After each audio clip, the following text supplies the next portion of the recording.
Chapter 37. Jeff wobbled over to Laura's bed.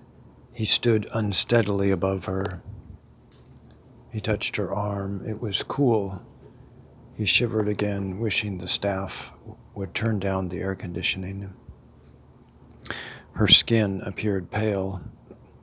Her lips looked dry and cracked. How long had they been in these beds? Laura said 3 weeks, but had she lost track? Despite her state, she was beautiful. That face and those lips could twist, wrinkle, grow fat, become as red as a beet or as white as snow, yet they would still appear wonderful to him. Why did she have to attack him, though? He wondered if death was the only route to this place. Why did she want him here tonight? What was so important it needed to happen now? "Laura," he called, voice dry and scratchy. He leaned close to her ear. "Wake up, Laura. Laura." No response. He shook her. No response. He shook her harder and slapped her arm, not so gently. Fast asleep, not even a twitch. Waking up was evidently no minor feat. It must be a deep type of sleep, almost coma-like. He looked at the IV entering her arm. This drip might not be simply drugs, but food and hydration, since they were not capable of eating and drinking by themselves in this inactive state. If he cut off the IV drip without waking her, he could possibly kill her. It might not include drugs at all. Perhaps the sleeping drug need only be given once. He shook her again, hesitated, and then pinched her arm hard. No response.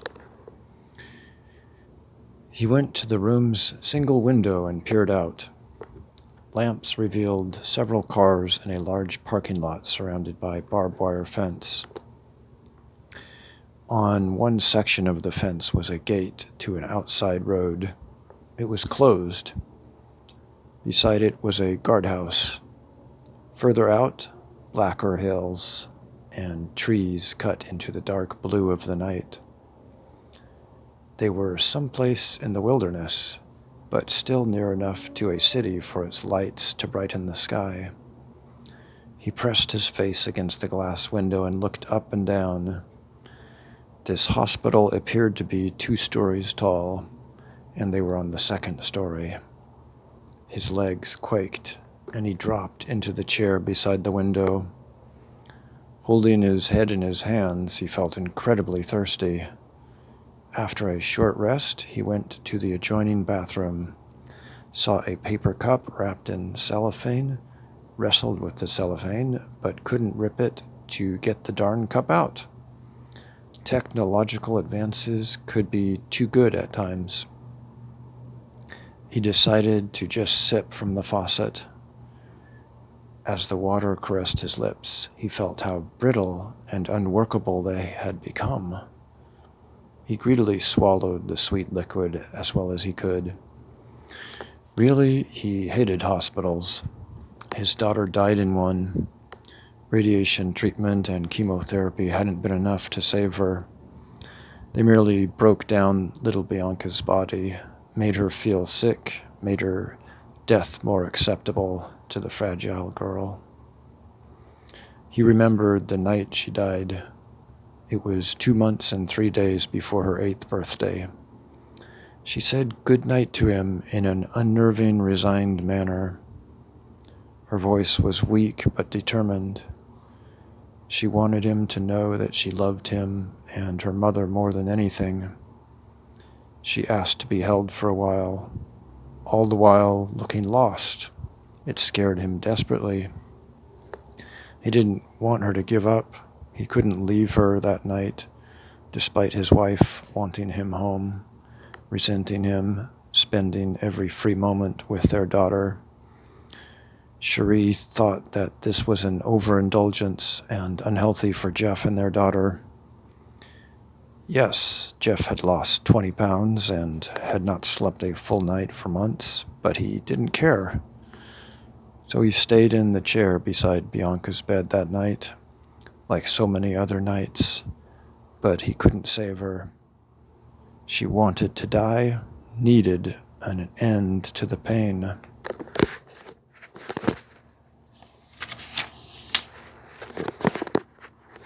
How on earth could the life of a sweet girl be taken after months of physical torture and vomiting?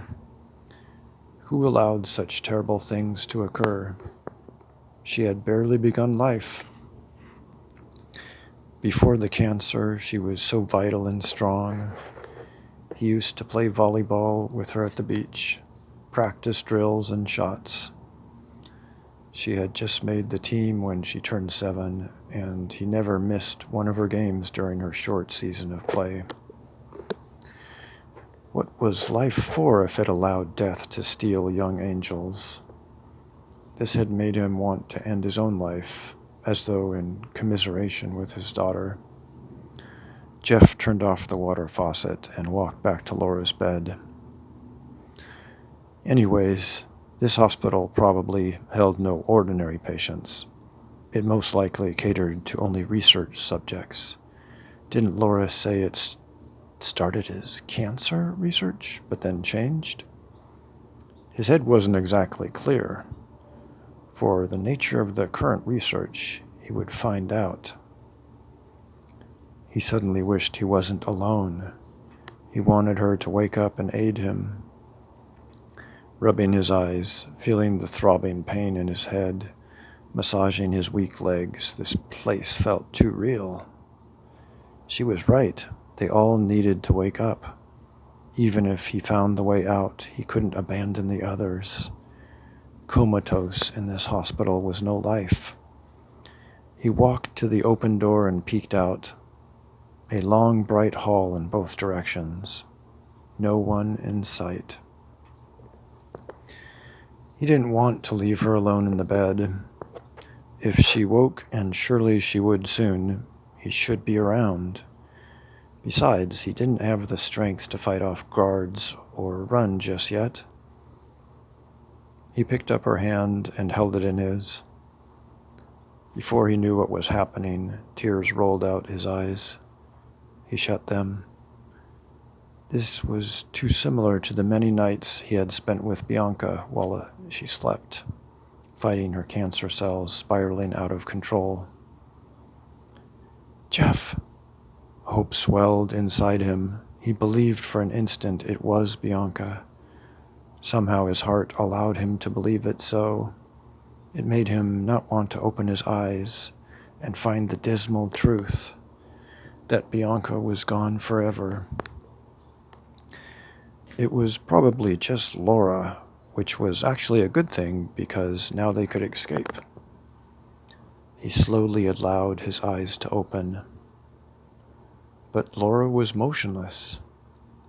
Jeff! Soft footfalls tread behind him into the room, footfalls of a girl. Bianca?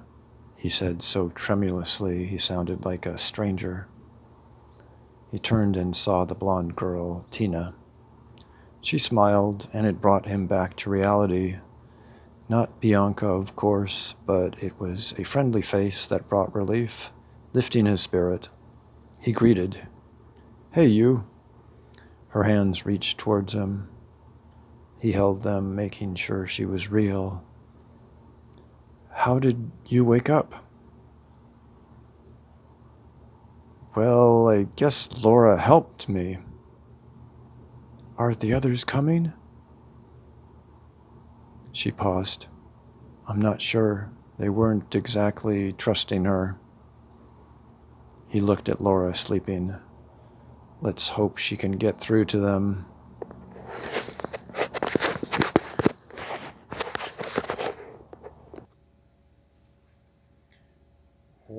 What have you done? Cried Charlie, rocking with his dead daughter in his arms. Still behind the plant, Laura turned her back to them, fighting an overwhelming sense of guilt. as though she had actually committed 2 ghastly homicides tonight. She checked the bullets in the revolver. It looked like 7 were left. "What have you done?"